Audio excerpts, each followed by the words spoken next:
Hoje a gente está aqui em Cocal do Sul, em Santa Catarina, para te mostrar como é feito o porcelanato. Bora ver?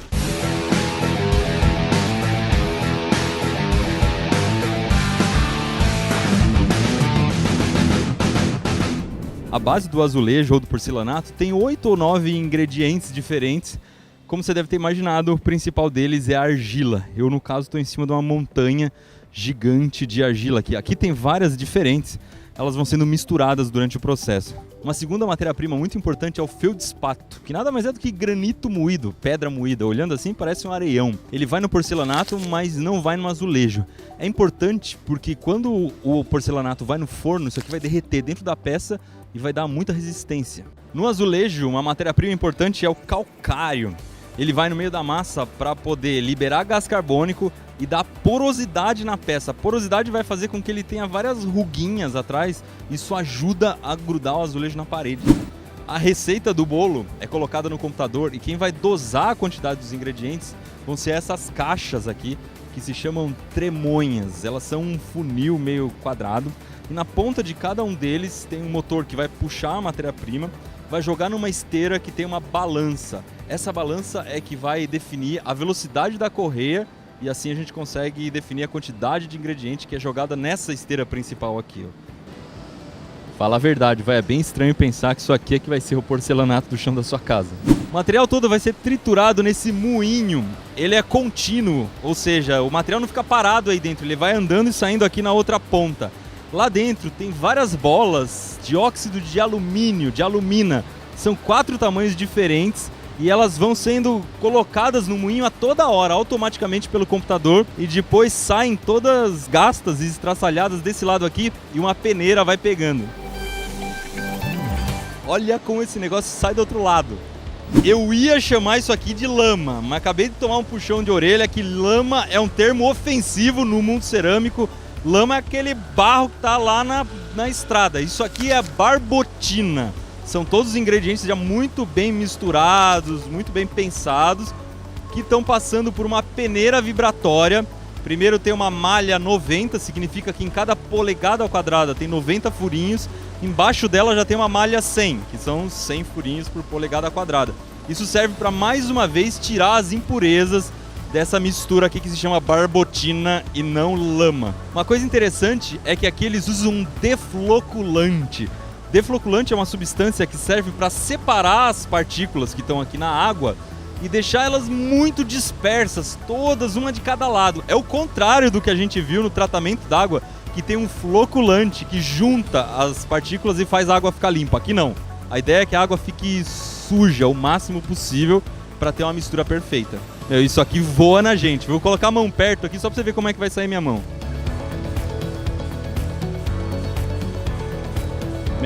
Fala sério, bota nos comentários aí se não dá vontade de tomar esse negócio. Parece uma fonte de chocolate gigante. Aqui é um tanque de barbotina. Essa mistura ela fica armazenada, que eles têm capacidade para 240 toneladas.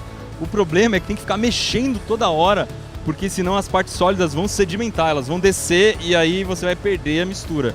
Então isso aqui parece um liquidificador imenso.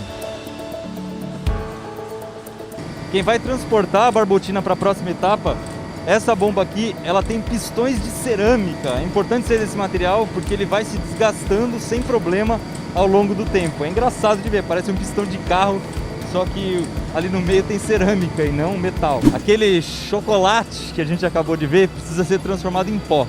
E adivinha como isso é feito? Exatamente do mesmo jeito do leite em pó. É um spray dryer. Então esse funil que está aqui atrás de mim vai fazer isso. Lá em cima, a barbotina ela é espirrada para todos os lados no meio de um ar muito quente. E isso vai fazer com que ela seque de um jeito muito rápido e caia aqui embaixo. Olha só como é que vai sair.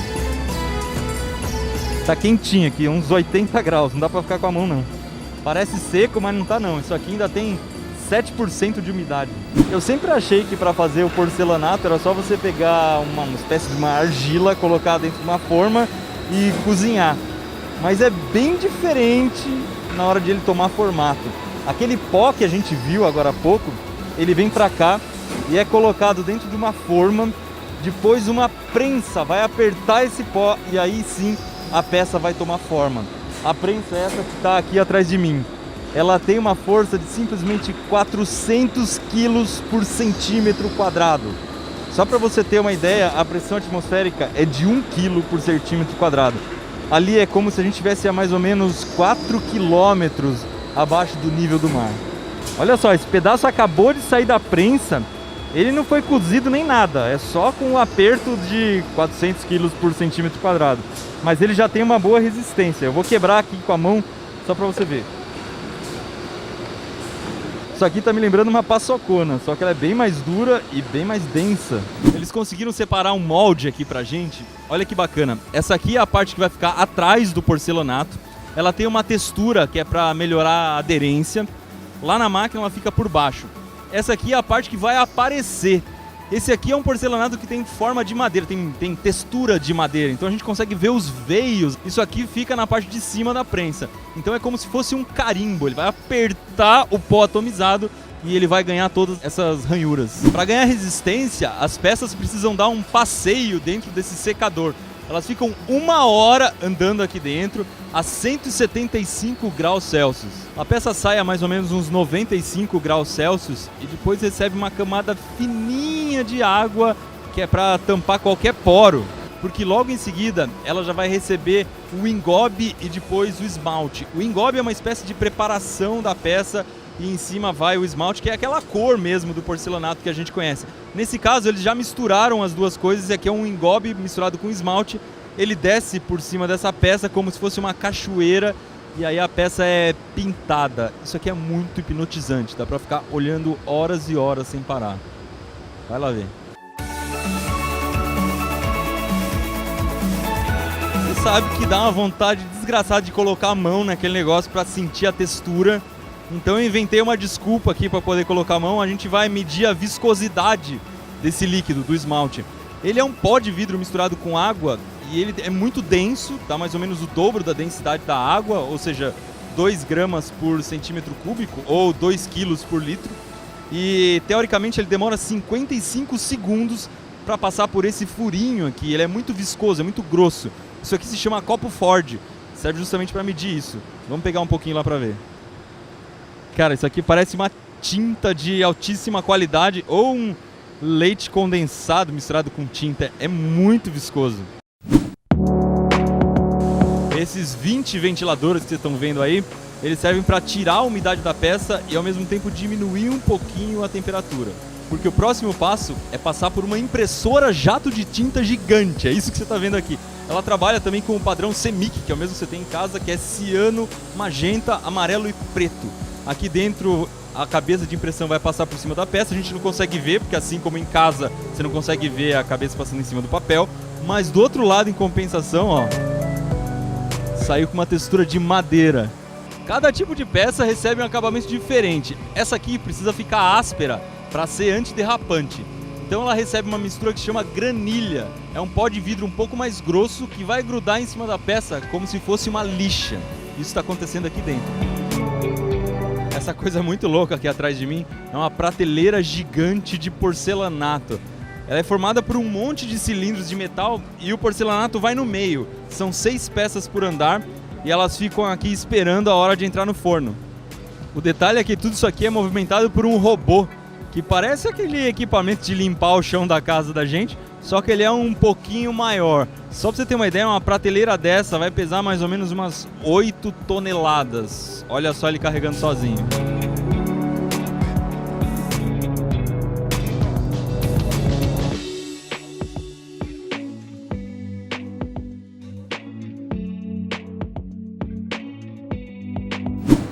Esse aqui é o forno e ele tem nada menos do que 130 metros de comprimento. Uma peça que entra aqui demora 45 minutos para sair do outro lado. O forno tem gás natural, começa a 250 graus Celsius e chega a 1200. Esse processo todo tem que ser lento, porque enquanto a peça está passando aqui, vários gases vão saindo. Esses gases têm que sair devagar e tem que sair antes do vidro começar a derreter. Porque se eles saírem depois que o vidro já derreteu, vai formar um monte de bolha nas peças e a gente não quer que isso aconteça. Eu falei tudo isso e ainda não estou nem na metade do forno. Vamos acelerar aqui para chegar até o final. Aqui a gente consegue ter uma boa noção de quanto uma peça encolhe depois que ela passa pelo forno. Essa aqui, ela acabou de passar pelo secador, então ela ainda está grande. Depois que ela foi cozida, ela vai diminuir uns 7% mais ou menos. Então essa aqui é a mesma peça, só que antes e depois de passar pelo forno. Porcelanato precisa de pelo menos 3 dias de descanso depois que sai do forno. Isso é importante não só para as peças esfriarem, mas também para elas ficarem planas. Porque se você prestar atenção, essa aqui que acabou de sair, ela está um pouquinho curva. E isso vai se corrigindo ao longo do tempo. Uma outra etapa por qual algumas peças passam é um polimento. Essa camada de vidro que está em cima, ela ainda é um pouco ondulada. Então é necessário desgastar o vidro para ele ficar mais brilhante. O que entra em contato com a peça é isso aqui.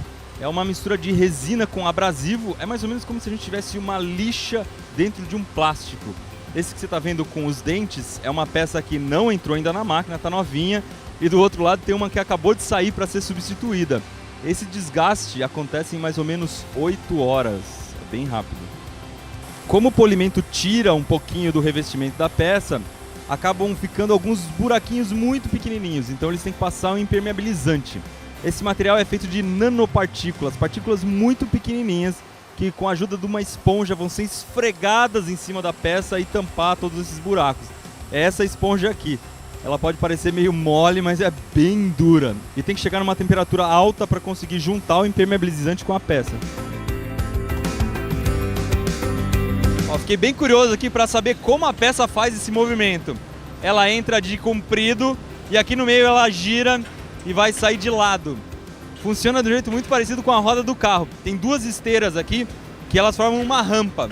No meio do caminho, a esteira da esquerda ela freia e a da direita continua. Então é como se a peça fizesse uma curva para a esquerda, como se o carro fizesse uma curva para a esquerda. A roda da esquerda freia, a da direita continua. E aí a peça gira, no final tem um batente aqui para a peça não dar 360. Algumas peças têm que passar ainda por um corte. Essa aqui que imita madeira, por exemplo, vai ser dividida em 3. Primeiro uma rodinha de diamante risca a peça e depois uma outra segura e dá uma leve pancada. Você pode ver que ela corta direitinho. Olhando aqui, para mim parece que essas peças estão perfeitamente retas, mas o porcelanato exige uma qualidade muito alta. Então elas vão passar ainda por um processo que se chama retificação. O que é? A borda ela está um pouco abaulada, meio arredondada. Isso é um problema porque a borda arredondada significa que tem que colocar bastante rejunte. Rejunte é aquela massinha que fica entre um porcelanato e outro, entre um azulejo e outro. Então aqui o que eles vão fazer? Deixar isso bem retinho, a borda bem retinha, a 90 graus perfeito, para que na hora de assentar o porcelanato você consiga colocar o mínimo de rejunte possível. E aí vai formar aquele espelho que a gente vê. Você deve ter imaginado que esse não é um processo nem um pouco silencioso, então tudo é feito dentro de uma sala isolada acusticamente, onde um disco diamantado passa primeiro na lateral da peça e depois uma esquadrejadora garante que o topo e a base dela fiquem a 90 graus. Aqui eles desbastam mais ou menos 3 milímetros de cada lado do porcelanato. Vamos pegar esse pequeno paquímetro aqui de 1,5 m para ver se a peça saiu no esquadro mesmo. Eu mostrei brincando, mas de fato o porcelanato vai passar primeiro por uma inspeção visual, depois uma máquina vai ver se as dimensões estão perfeitas, se não tiverem ele descarta e tudo isso volta para o começo da linha de produção. Chegou a hora de embalar todas essas peças e normalmente a embalagem é um processo que a gente nem dá muita bola nos Bora Vês do Manual do Mundo porque é tudo muito parecido. Aqui o desafio é um pouco maior, é um material frágil, extremamente pesado, que vai ter que viajar durante dias em estradas bem esburacadas. Então eles têm que tomar muito cuidado, calcular exatamente a posição que as peças vão ficar dentro do pallet, se elas vão ficar na horizontal, na vertical, quantas peças cabem dentro de cada caixa, tudo isso para que não chegue nada lascado lá do outro lado.